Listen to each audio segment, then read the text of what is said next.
Gachare Ananda, some wafam ne any topagi, corpagi matang, singang river tori mapse. Masidi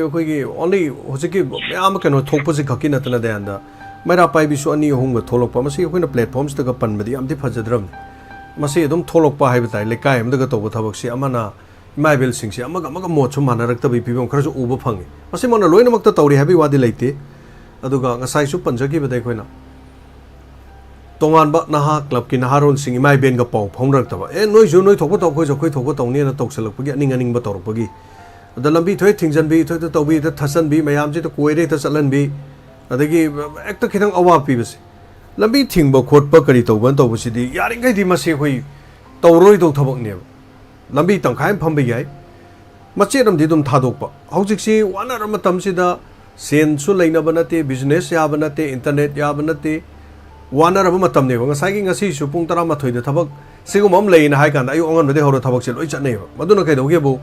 Gary see young Tone Mams. Garigino Gary young toys. Masagi,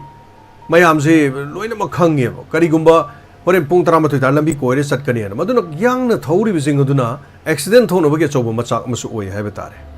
No Siguma Sule, Dona Yamuaze, Danda, thank you so much, Tom Sorga Biramba, Internet, Maraktamu. Habitai Torom Toring at the International, Noarabagi, Kudung Sadabagi, Krasudum Tokre, Sina Tabiri, my promoting Kudung Chadaba, meeting Tabiri Moro in YouTube television, Facebook, edit to the vocabulary. Thank you so much,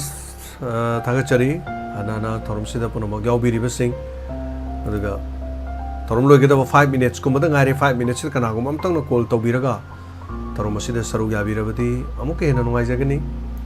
Torom Sida Domadona, Tambiribo Wakalon sing. Money, Gilbert, was a can't say net say, Yam no I tabatari, and net Chama Muxelle, I tell was you Tatring it, I must send the bonus of an edo, Tatpana Handokre,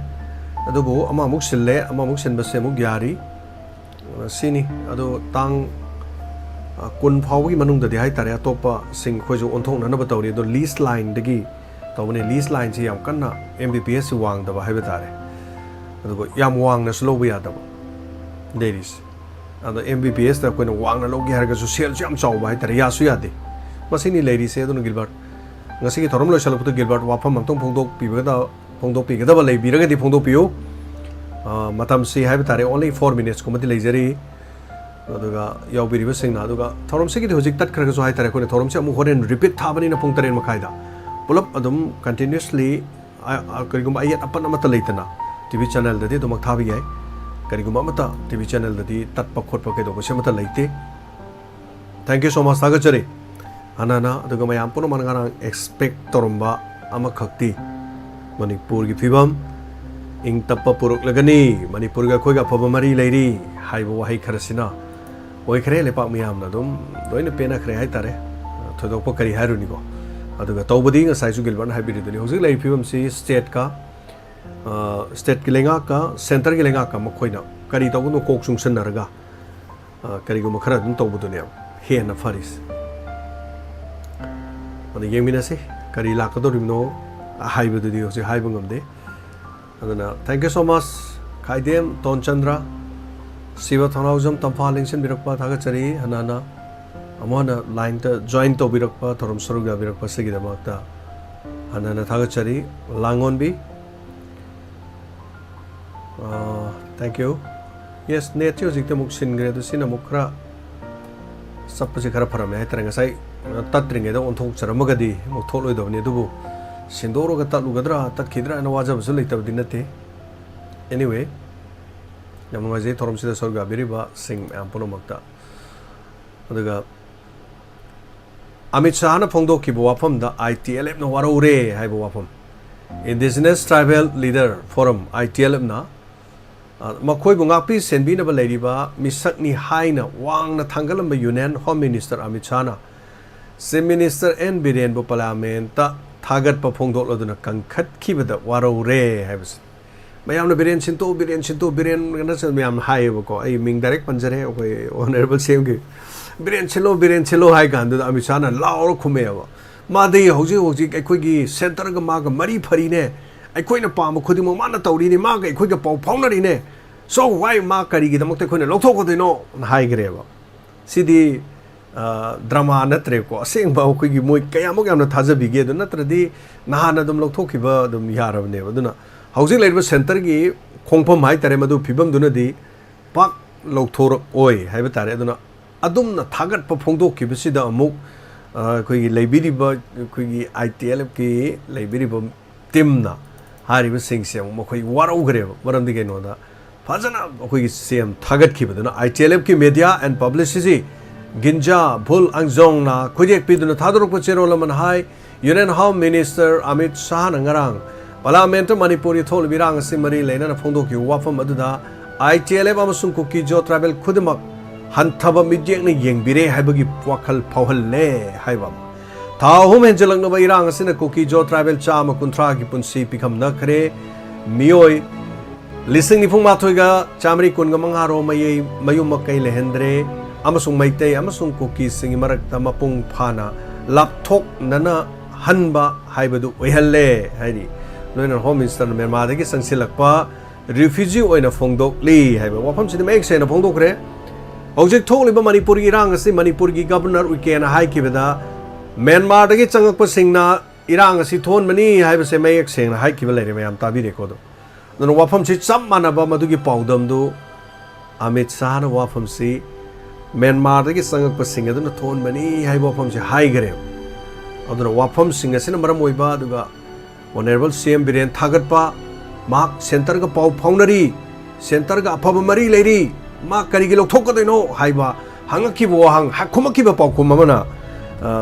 punomaki mayamna khannaram ba sing adu haiba dai mayamna ga khalina khoigi tonga tonga MP sing leiri sing sina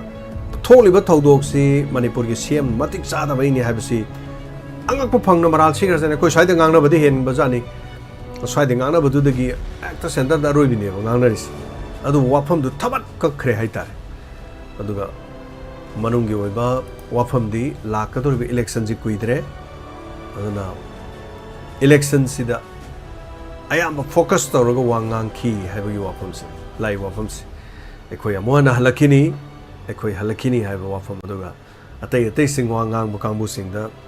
tayari tawraga lau haiba ni singba aduga wafam bo hai Narang siya nuwai taba tawdok sing nangang nupa masa hu mari pharaga kanaguma masak khangdaba khara na pubagi wafam khara sulai Manipur da tholiba tawdok sing siya ngakpani haujik oriba sigi phibam da kanglup amagi furup charup khara na muk sa ka aga puraga maitei pangal khara na muk kuki sing di yolui hai masina kamdo baza no haiba mayam no wakhalam lai maram di aikhoi kangpopi phawraga lakpa matam da sidi maitei muslim na chanaba sing ni ko haira pusalak panati aikhoi sida leiriba furup charup singsina ada pot pusalakke haibasi yadrine so pusalakke haiba yadragadi kaidobagi piba yadoino haibasini mayamna hainari wafamse makhoi gi saruk yauri ne baduna chaba thakpagi siguma medical gi hida langthaki puragliba mayam sing aduda puba yaroi haina apanba piraga makhoi gi chana ba amuk kadai dagi tamdagi amuk lawraga amuk kaidobai pidoino haiba wafam simuk lae lan gi tokpam thokpa masagi magi adhikar magi democracy sarpa lebak ta leifam thokpa punamak sing adudi sarkar dagi talaga hainaraga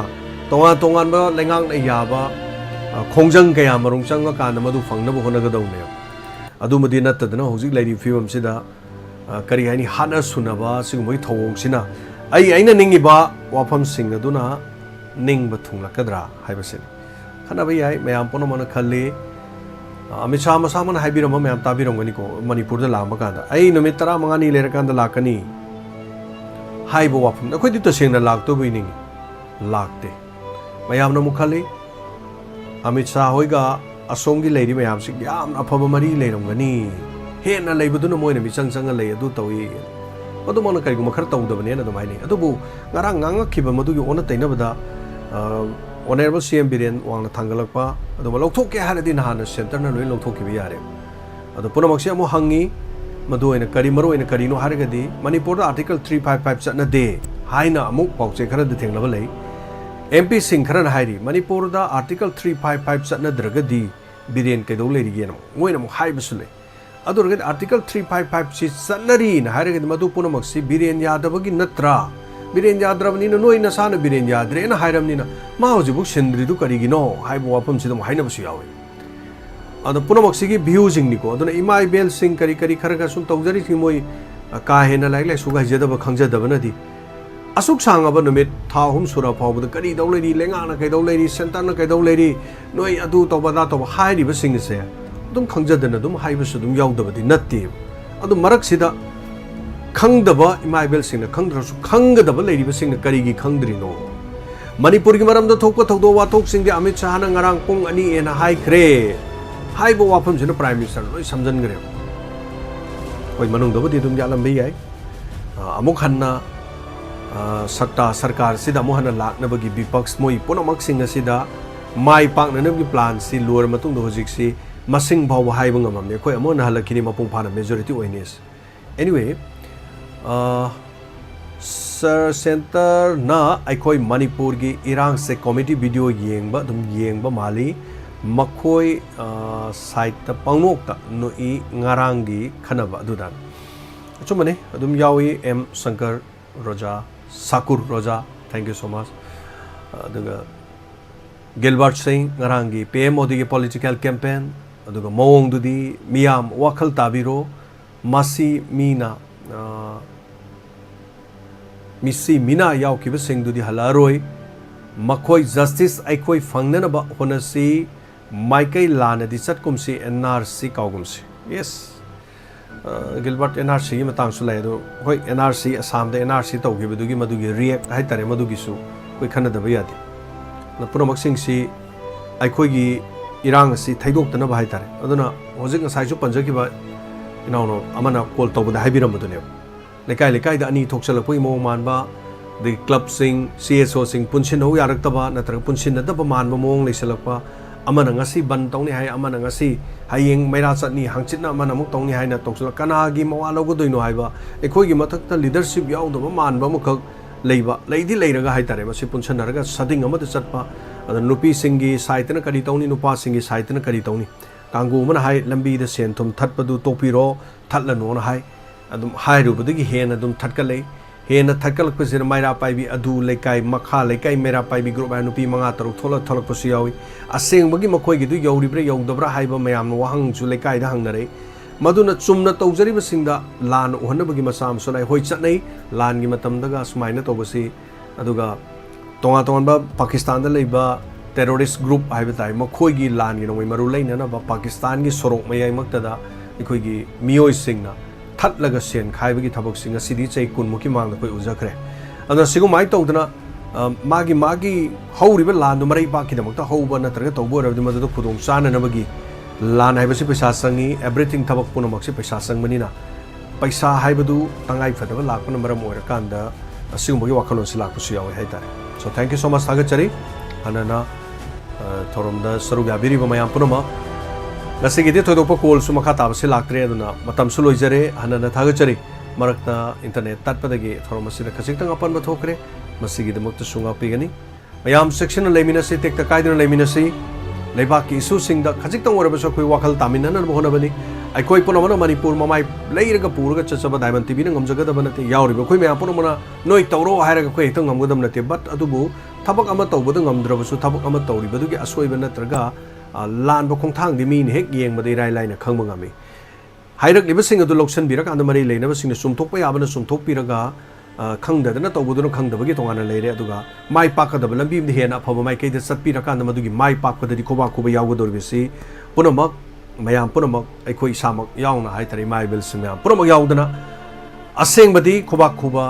oizaraka doribani lan gi matam adu matam du dadi so thank you so much thagachari ngasi gi damutu matang asina Pukning Warol lo sinjana bagi ayabadu luxury tek takai dina mayam punamak lebiu kurum jari and take care